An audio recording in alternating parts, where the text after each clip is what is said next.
উন্নত বাংলাদেশ। আপনারা বলুন, এই 24-এর বাংলায় ওই শাহবাগের লাঠিতে কোনো ঠাঁই কি হবে? কোনো ঠাঁই কি হবে?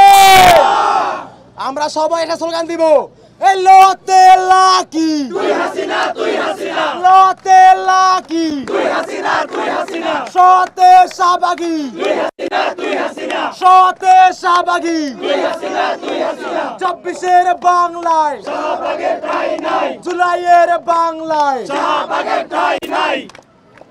প্রিয় উপস্থিতি, আপনারা জানেন ওই 2013 সালের পর থেকে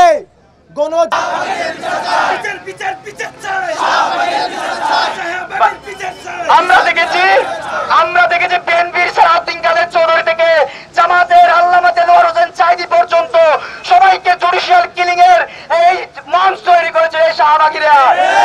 আমরা এসব হত্যাকাণ্ডের বিচার চাই।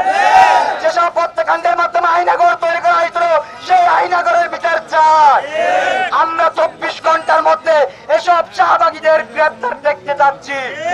যদি 24 ঘন্টার মধ্যে লাঠিকে গ্রেপ্তার করা না হয় তাহলে সারা বাংলাদেশ এসব শাহবাগের বিরুদ্ধে দাঁড়িয়ে যাবে। আমরা জানিয়ে দিতে চাই, তাদের নানি হাসিনাকে দিল্লিতে পালিয়ে যাওয়ার যেতে সুযোগ দেওয়া হয়েছিল, কিন্তু শাহবাগকে এই বাংলার মাটিতে বিচার না করে পালিয়ে যাওয়াতে দেওয়া হবে না, হবে না, হবে না। সর্বশেষ আমরা একটা কথা বলতে চাই, হয় শাহবাগীরা থাকবে, না হয় আমরা বাংলার আমজন